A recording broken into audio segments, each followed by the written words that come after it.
साथियों नमस्कार, मैं राम प्रताप सिंह कुशवाहा। आप हमारे चैनल ज्ञान एंड नॉलेज के विशेष प्रोग्राम मंथन को सुन रहे हैं। आपका स्वागत है, अभिनंदन है। और आज पूरे देश में एक ही चर्चा है, लोकसभा चुनाव 2024।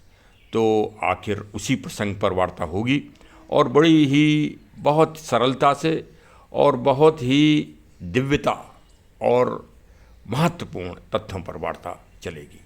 आपको विचार करना होगा कि कहीं आप ऐसी राजनीतिक पार्टी को सत्ता तो देने नहीं जा रहे हैं जो अपनी इच्छा के अनुसार, अपने स्वार्थ के अनुसार, अपने राजनीतिक वर्चस्व के अनुसार परिवर्तन कर दे संविधान में। इस पर मंथन करिए। आज हमने विशेष दिन क्यों चुना ये भी जानिए। आज का सबसे महत्वपूर्ण पहले दिवस आप जान लें कि जो आप मोबाइल फ़ोन सुन रहे हैं ये टेलीफोन दूरभाष का सुधरा हुआ रूप है। तो आज के दिन ही सन 1875 में श्री ग्राहम बेल साहब ने आज के दिन शुरुआत की थी फ़ोन की, और वो 7 मार्च 1876 को पेटेंट भी करा लिया था उन्होंने। तो सबसे बड़ी बात तो यह है कि भाई आप प्रसन्न होइए, बार बार फ़ोन को देखिए और बार बार हमारे ब्लॉग को सुनिए और इसके एक एक शब्द को समझिए। ये लोकसभा चुनाव के लिए समर्पित है, साथ में देश के गौरव और देश की रक्षा की भावनाओं से ओतप्रोत है, और मतदान पूरा हो इसलिए और ज़्यादा अच्छी तरह से बनाया गया है। फिर आज आप गौरवान्वित होइए और गर्व का अनुभव करिए कि आज भारत के प्रथम नोबेल पुरस्कार विजेता श्री रविंद्रनाथ गुरुदेव साहब जी का आज जन्म दिवस है। उनकी आज जयंती है। उनका जन्म आज ही की तारीख में कलकत्ता में 7 मई 1861 को हुआ था। देखिए, मैंने पहले ही कहा कि आप आज की तारीख में इतिहास बनाने के लिए अपने कदम घर से निकाल लिए हैं और बूथ की तरफ आप जा रहे हैं। आप पहले हमारे ब्लॉग को अवश्य सुन लीजिए, मंथन करिए, विचारण करिए कि आप क्या करने जा रहे हैं, आप किस विचारधारा को जिताने जा रहे हैं देश में। क्योंकि आज के दिन ही 7 मई 1832 को यूनान में तख्ता पलट हुआ था और स्वतंत्र गणराज्य की स्थापना हुई थी। तो आप देखिए कितना बड़ा काम आप करने जा रहे हैं। तो अपने अपने मन से अपनी अपनी विचारधारा जो आपके मन में अंतरात्मा में आ रही हो, आप उसको अवश्य जिताइए, लेकिन हमारे ब्लॉग को अवश्य सुनिए। आज की तारीख 7 मई 1940 को ब्रिटेन में भी परिवर्तन हुआ था, और ब्रिटेन के प्रधानमंत्री बने थे मिस्टर चर्चिल, जिन्होंने भारत का सबसे ज़्यादा अहित किया और भारत का जो बंटवारे की भूमिका है उसकी आधारशिला रखी, जिसमें करोड़ों बेगुनाह नरसंहार में मारे गए। इसलिए आप अपने मत को बहुत ही सोच समझ के और लोकतंत्र को सफल बनाने के उद्देश्य से अपने मत का प्रयोग अवश्य करिए। आज की तारीख में भारत में एक नया सृजनात्मक कार्य हुआ था और भारत एक स्टेट, जो भारत का पूर्वी स्टेट है जिस पे हमें गर्व है, अरुणाचल प्रदेश, जहाँ सूर्य उदय सबसे पहले होता है, उसकी आज राजधानी ईटानगर का आज से स्थापना हुई थी। और अगला ये है कि महाभारत का युद्ध 18 दिन चला था, जिसमें 7 महारथी थे, और आज जो है तीसरा दिन है लोकसभा चुनाव 2024 के युद्ध संग्राम का। भारत की बहुत ही महत्वपूर्ण संसदीय सीटों पर आज प्रत्याशियों के भाग्य का फैसला भी होना है, और इसमें कई बहुत महत्वपूर्ण सीटें हैं। वोट डालने के बाद आपका अधिकार फिर 5 साल बाद आएगा, और फिर क्या व्यवस्था बनती है, कैसे मतदान होता है, ये एक अलग विषय होगा। आज जब आप मतदान करने जा रहे हैं तो आप वर्तमान में रहिए, और वर्तमान में मैं ये कहता हूँ कि इतिहास एक दर्पण है और इतिहास से हमें सबक लेना चाहिए।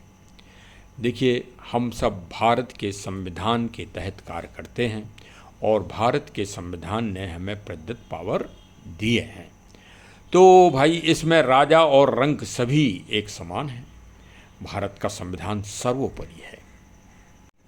एक राजा को भी एक नागरिक के रूप में वही अधिकार प्राप्त हैं जो एक सामान्य वर्ग के व्यक्ति को भी प्राप्त हैं। और सबका दायित्व है कि संविधान का जो प्रारूप है, जो संविधान के नियम हैं, कानून हैं, उनका हम पालन करें। और सरकार का दायित्व है कि उनका सबका मौलिक अधिकारों का पालन कराए।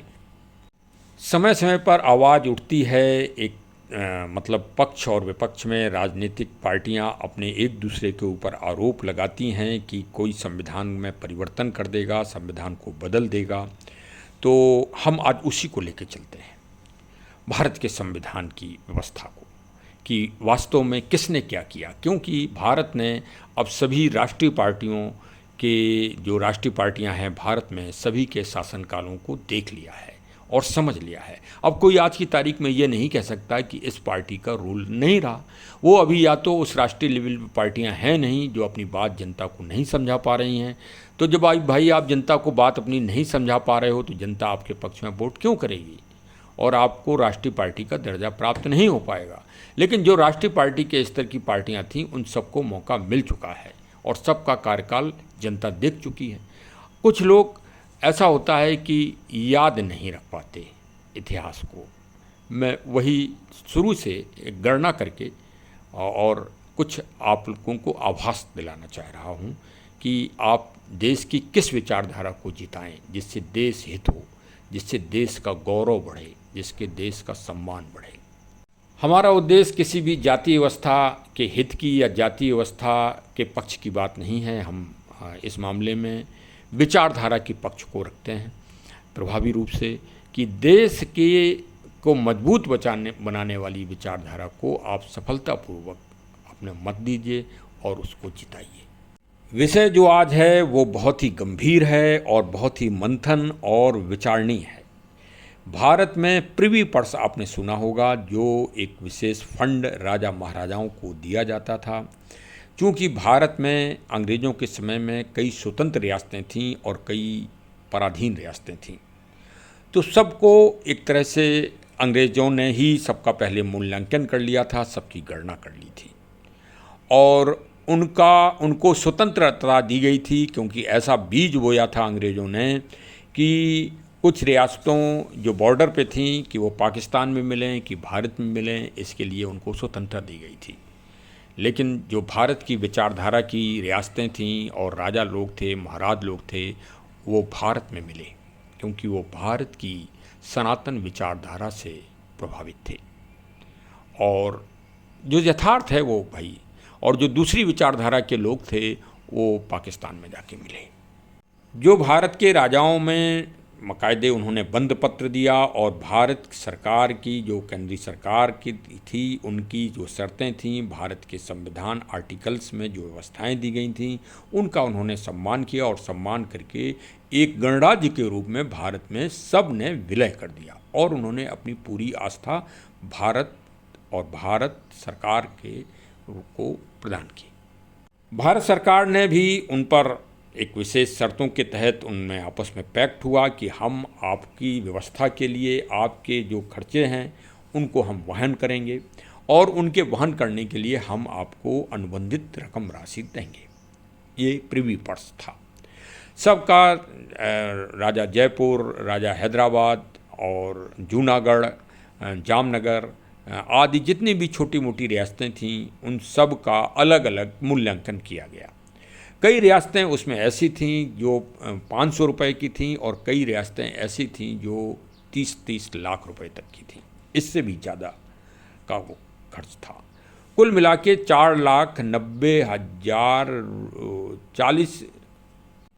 4 करोड़ 90 लाख रुपया का व्यय भारत सरकार के ऊपर होना था, जो निज़ाम हैदराबाद और जयपुर और मैसूर की रियासतों की अधिक मूल्यांकन होने की वजह से 5.5 करोड़ रुपया हो गया था सालाना, ये खर्च आएगा। लेकिन जो इससे आय हुई थी वो आय इससे कहीं बढ़कर हुई थी उस समय। इसलिए भारत सरकार के ऊपर किसी भी तरह का कोई अतिरिक्त व्यय नहीं आ रहा था और साथ में ये भी अनुबंध रखा गया था कि राजा महाराजाओं की शर्तों के आधार पर ये जो सरकार पैसा उनको देगी ये धीरे धीरे कम होता जाएगा और एक दिन न्यूनता पे आ जाएगा। देखिए, भारत सरकार और भारत के संविधान में ये व्यवस्था संविधान में भी प्रदत्त है, संविधान के बाकायदे अधिनियम में पंजीकृत है। जब भारत और अंग्रेज़ों का 1947 और 1950 में पूरा तरह से अनुबंध और पैक्ट हो गया, तब तक भारत में सिर्फ एक ही राष्ट्रीय स्तर की पार्टी थी, वो थी कांग्रेस। सत्य बात है। लेकिन जैसे ही भारत स्वतंत्रता के पथ पर चला तो अन्य विचारधाराओं के लोग भी भारत में सक्रिय होने लगे और उन्होंने अपनी राजनीतिक ताकत बनाना चालू की। उसमें भारत के अंतिम गवर्नर जनरल श्री राजगोपालाचारी जी ने स्वतंत्र पार्टी बनाई और स्वतंत्र पार्टी धीरे धीरे अपने प्रभाव को देश में बढ़ाने लगी। उसी प्रभाव के कारण कांग्रेस का 1967 का चुनाव हुआ, उसमें उतनी भारी सफलता प्राप्त नहीं हुई और स्वतंत्र पार्टी के कई सांसद भारत में अच्छे बहुमतों से जीते, जिसमें जयपुर राजघराने की श्रीमती गायत्री देवी, जो कि उस समय की बहुत ही चर्चित महिला थीं, सबसे भारी मतों से जीतीं और उनको करीब 2.5 लाख मतों में 1,90,000 मत प्राप्त हुए थे। वो वर्ल्ड रिकॉर्ड है आज की तारीख में। जो उनके प्रतिद्वंदी थे उनको सिर्फ 30 से 35,000 रुपये, 5,000 किसी अन्य को और 30,000 मत जो कांग्रेस पार्टी थी उसको प्राप्त हुए थे। और इस तरह से, और दूसरी तरफ मध्य भारत में श्रीमती विजया राजे सिंधिया अपनी शक्ति को बढ़ा रही थीं और उन्होंने जनसंघ के संगठन को मजबूती से बढ़ाना प्रारंभ कर दिया था। तो कांग्रेस के लिए एक विशेष स्थिति बनती चली जा रही थी। अतः उन्होंने विचार किया कि राजा महाराजाओं की शक्ति को छीण कर दिया जाए और इनको कमज़ोर कर दिया जाए, और उन्होंने भारतीय संविधान के जो प्रारूप थे, जो नियम थे, उनका उल्लंघन किया और उल्लंघन करके प्रिवी पर्स को कैंसिल कर दिया। राजा महाराजे लोकतंत्रात्मक रूप से अपना विरोध करने के लिए उन्होंने कोई उपद्रव नहीं किया, किसी भी तरह का विरोध नहीं किया, लोकतंत्रात्मक रूप से न्याय व्यवस्था पर भरोसा किया और भारतीय सर्वोच्च न्यायालय गए। भारतीय सर्वोच्च न्यायालय में जो माननीय न्यायाधीश महोदय थे, उन्होंने जो कांग्रेस सरकार ने जो कार्य किया था वो विधि विरुद्ध पाया।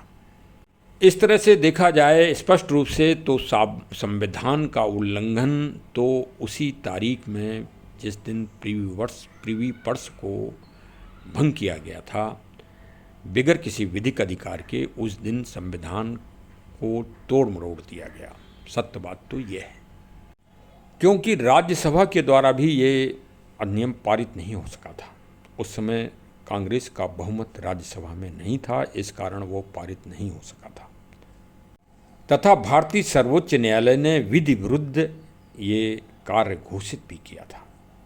मैं पहले भी आपसे कहता हूं और हर ब्लॉक में कहता हूं कि इतिहास अवश्य देखिए किसी भी दल का, किसी भी संगठन का, किसी भी समाज का।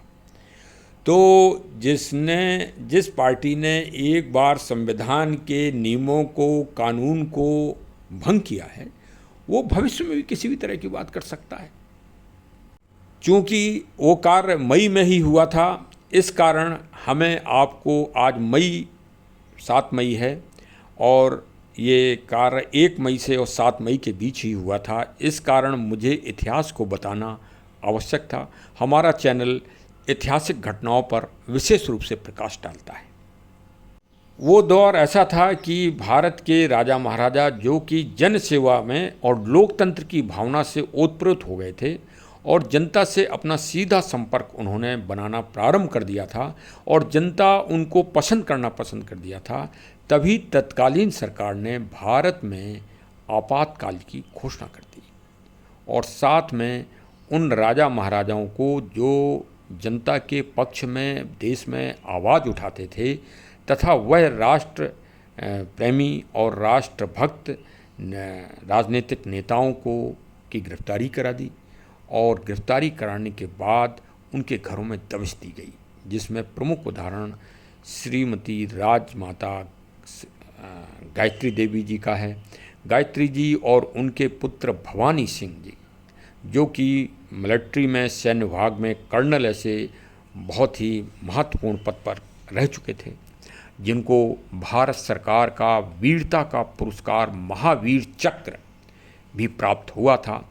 अब महावीर चक्र प्राप्त हो जाने के बाद इससे बड़ा और कोई प्रमाण, जीवित व्यक्ति के लिए महावीर चक्र सबसे बड़ा पुरस्कार है और इससे बड़ा प्रमाण और कुछ हो नहीं सकता। लेकिन उसके बाद भी वो बेगुनाह रूप से उनकी गिरफ्तारी की गई और उनकी माता श्रीमती गायत्री देवी की गिरफ्तारी की गई। उसका कारण, मूल कारण क्या था, ये भी आपको रहस्य बता दें उस गिरफ्तारी का, क्योंकि राजा महाराजा अपना एक संग्रहालय बनाने जा रहे थे जयपुर में, और जयपुर उस रियासत उस समय उस कार्य को करने जा रही थी। वो संग्रहालय और म्यूजियम इतना बड़ा संग्रहालय बनता कि लंदन और जो अन्य जगह जो संग्रहालय बने हुए हैं, म्यूजियम बने हुए हैं, वो उसके सामने बौने साबित हो जाते। श्रीमती इंदिरा गांधी ये नहीं चाहती थी कि किसी भी तरह से कोई भी राजा महाराजा देश में जनता के हित का कोई भी श्रेष्ठ कार्य करे और जनता उनसे सीधे जुड़े।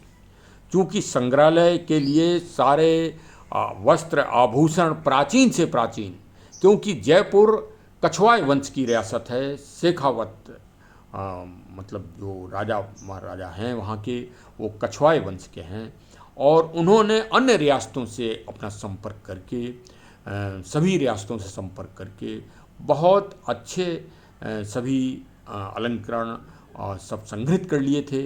वो सारे के सारे इसकी जानकारी गुप्त रूप से श्रीमती तत्कालीन प्रधानमंत्री जी को हुई और उन्होंने दबिश दिलवाई राजमहलों में और वो सारी संपत्ति जब्त की गई। भारत एक महान कार्य से वंचित हो गया, महान सकारात्मक पॉजिटिव कार्य से संस्कृत हो गया, वंचित हो गया। यदि भारत उन राजा महाराजाओं की योजनाओं पर कार्य किया होता तो आज भारत में अकूत संपत्ति, विदेशी संपत्ति उस म्यूजियम के माध्यम से आ रही होती और भारत का एक अलग स्थान हो गया होता। यह जनसाधारण लोग इस बात को अभी तक नहीं समझ पाए हैं।